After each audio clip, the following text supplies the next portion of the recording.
2 दिन बाद आपका मौका आएगा, ये काम आप भी अपने यहाँ कर सकते हैं। अगर आप अपने वोट का सही इस्तेमाल करें और एक एक वोट को केतली के निशान पर भाई सोहेल जी के आगे वाला बटन दबा के केतली का बटन दबाकर अगर आप मौका देंगे तो मैं लिख के देता हूं, आज जो एक कड़ी गर्मी में आप बैठे हैं तो जिस दिन ये काम सफल हो जाएगा 8 तारीख को, तो आपको अपनी जो ये मेहनत आपको करनी पड़ रही है इसका मुआवजा हाथ से हाथ मिल जाएगा। जिस दिन सोहेल जाकर चंडीगढ़ में आपकी आवाज उठाने का काम करेगा, आपके क्षेत्रों में अच्छे स्कूल बनवाने का काम करेगा, अच्छे हॉस्पिटल बनवाने का काम करेगा, उद्योग धंधे लगवा के पढ़े लिखे नौजवानों को रोजगार दिलाने का काम करेगा, साथ साथ जो है डिजिटल लाइब्रेरी गांव-गांव तक बनवाने का काम करेगा और तो और अच्छे अच्छे हॉस्पिटल में बनवा के गरीबों के इलाज की बेहतर व्यवस्था करेगा। जिन पे जमीन नहीं है उनको जमीन दिलाने का काम करेगा, जो महिलाएं घर पे कामकाजी है उनको कुटीर उद्योग लगवा के रोजगार दिलाने का काम करेगा। तो आज की सारी गर्मी और आज की सारी परेशानियां उस दिन छूमंतर हो जाएंगी। उस दिन आपकी ये परेशानियां आपको जो मेहनत आपने की है उसको ताकत में बदलने का काम करेगी। मैं बहुत गर्मी के कारण लंबा चौड़ा भाषण नहीं देना चाहता, मैं 2 चीजें आपको कहना चाहता हूं। ये वोट हमारी शक्ति है, हमारा हथियार है, हमारा अधिकार है और इस अधिकार को हमें जिम्मेदारी से प्रयोग करना है। आप ये महसूस करो, 10 रुपए का सामान अगर लेने जाते हो तो उस सामान को कई बार पलट कर देखते हो, लेकिन जब आप कीमती वोट डालने जाते हो तो कभी ये नहीं सोचते जिसको वोट दे रहे हैं ये कभी आपकी लड़ाई लड़ेगा नहीं लड़ेगा, आपकी आवाज उठाएगा नहीं उठाएगा, कहीं जुल्म जाति होने पे आपका साथी बनेगा नहीं बनेगा, आपकी मदद करेगा नहीं करेगा।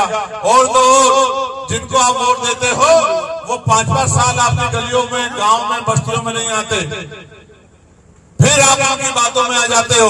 एक तरफ वो लोग हैं, दूसरी तरफ भाई सोहेल है जो दिन रात मेहनत करके आपकी ताकत बनाने के लिए, आप पे होने वाले जुल्म को रोकने के लिए आपकी लाठी बन के खड़े हैं। आप ये महसूस करो, आप 50 रुपए का सामान खरीदोगे, 100 रुपए खरीदोगे, अगर सामान खराब होगा तो उसकी शिकायत कर सकते हो, जाके उस सामान को वापस जो है बदलवा सकते हो। लेकिन अगर आप अपनी वोट को एक बार दे दोगे, कोई गलत बटन दबा दोगे तो फिर 5 साल से पहले मौका नहीं आने वाला कि आप अपने वोट का बदलाव कर लो। इसलिए मैं तो आपसे ये मांगना चाहता हूँ, अगर वाकई में ये आप चाहते हैं कि आपके यहाँ बदलाव हो और बाबा साहब अम्बेडकर ने जो सोचा था कि योग्य व्यक्ति चुनकर जाए, ऐसा ना हो जिन सीटों पे आपके वफादार योद्धाओं को बैठना है वहां गधे जाके बैठ जाएं। जैसा कि मैं फिर आपको स्पष्ट करता हूं कि जो आदमी आपकी परेशानियों को नहीं समझता उसको क्या पता कि आपको क्या दर्द है। ये जो बड़े बड़े अमीर पैसे वाले आपके हितों की बात करते हैं, आपको आगे बढ़ाने की बात करते हैं, ये जो बड़े बड़े पैसे वाले आपके बीच चुनाव में आते हैं, ये तो धन्यवाद दीजिए बाबा साहब अम्बेडकर का कि आपको वोट का अधिकार दिला दिया, वरना ये कभी आपकी बस्तियों में भी पैर नहीं रखते। आज तो आपको दादी, चाची, बुआ, माँ, भाई, भतीजा, पता नहीं क्या क्या बातें कहते हैं, आज तो ये दिखावा करते हैं, लेकिन चुनाव के बाद 5 साल नहीं दिखते। इसलिए मैं आपको कहना चाहता हूँ, बहुत सोच समझ के फैसला लेना है अपने क्षेत्र की तरक्की के लिए, अपने 5 साल के भविष्य के लिए, अपने बच्चों के भविष्य के लिए। और इस उम्मीद से आपसे कह रहा हूँ कि ज्यादा कुछ नहीं करना, आगे 1 दिन का समय बाकी है, अपने अपने बूथ को तैयार कर लेना।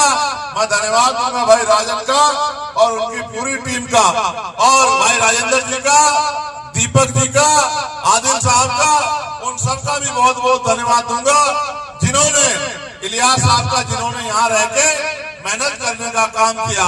मेरा ये विश्वास है कि अगर आपने बूथ अपने मजबूत कर लिए और अपने अपने बूथ जिता के भेज दिए तो जिस तरह से ये हवा चल के आपकी गर्मी सूखने का काम हो रहा है, उसी तरह से आपकी परेशानियों के खत्म होने का काम भी हो जाएगा। आपको मैं धन्यवाद देता हूँ और फिर आपसे यही गुजारिश करता हूँ, आज के बाद कल का दिन आपके पास है, प्रचार आज 5 बजे खत्म हो जाएगा। अपने अपने बूथ की जिम्मेदारी उठा के अपने अपने बूथ में ज्यादा से ज्यादा वोट पोल करना और भाई सोहेल जी को केतली के निशान पर वोट करके आपकी ताकत बनाने का काम करना। ये वो शख्स है जिसने आपके लिए जेलें काटी, लाठियां खाई, मुसीबतें झेली। इसने आपको साबित कर दिया है। अब आपको साबित करना है कि आपको इसकी मदद करके इसको ताकत देनी है। बताओ दोगे नहीं दोगे ताकत? दोनों हाथ उठा के बताओ दोगे ताकत? अगर आप ताकत दोगे तो इसको ये ताकत आपको ही मिलेगी, क्योंकि ये ताकत कल आपके बच्चों को ताकत देने का काम करेगी, उनकी परेशानी हल करने का काम करेगी।